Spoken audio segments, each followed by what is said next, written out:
Hello everyone! Tayo po ay magluluto ng ginataang hito. Ito ang paborito kong hito. Ayan. Kasi ito yan ay dati nung bata pa ako, ito na guys ang laging kinukuha ng lolo ko sa sa bukid. Yan ang hito niya yan. Ayan. Tapos ito tayo ay lalagyan natin ng langka. Ayan. Medyo mahal pa ngayon guys ang langka. At ito ang kakang gata.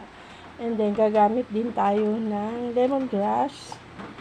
And then suka. Ipakukuluan ko muna guys sa suka yung hito. And then meron din tayo na luya, sibuyas, and then suka. Kaya guys, magsisimula na tayo.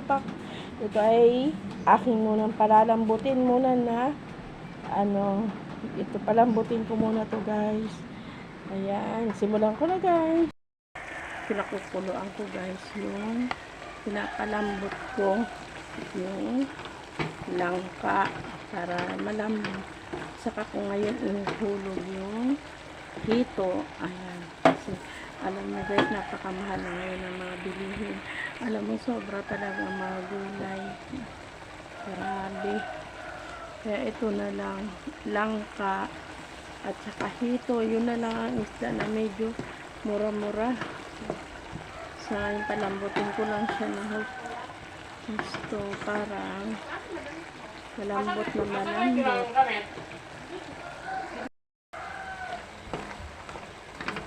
Palambutin ko lang siya ng soft para medyo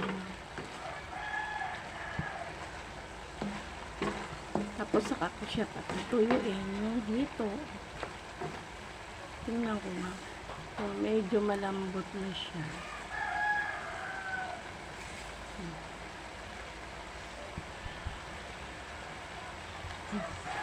So, medyo malambot na. Ilalagay ko na isa-isa yung hito. Ay, dalag.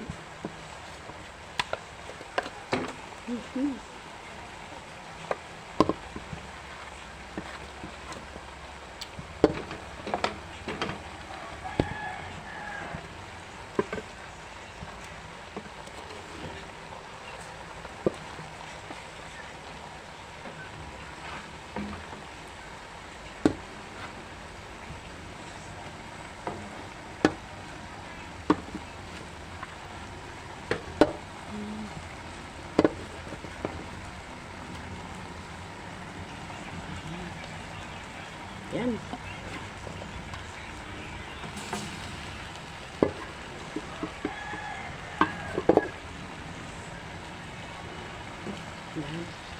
Then, lagay natin yung mga luya. Then, sibuyas. Lagay natin. Then, paminta. Lagyan natin.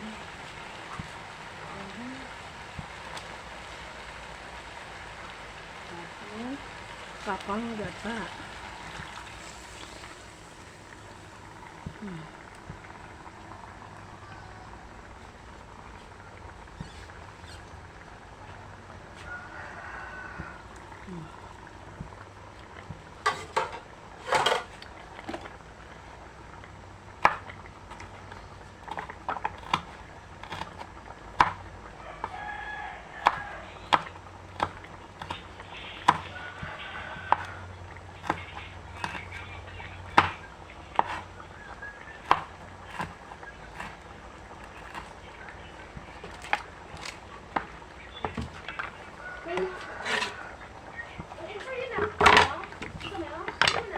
Ay.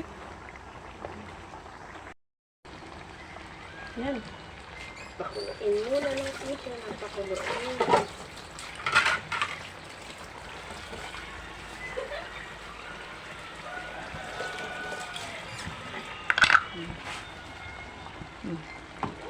Yan. hito. Ginaataang langka na may hito. Ayan guys. Patutuyuin ko muna to guys. Ihus ko. Para masarap. Yung tuyong-tuyo. Guys, ayan. Ito na lang ang murang isda na hito. Wala na ibang ano dun, kundi kalahati ng isdang dagat ay 250. 200. Ayun.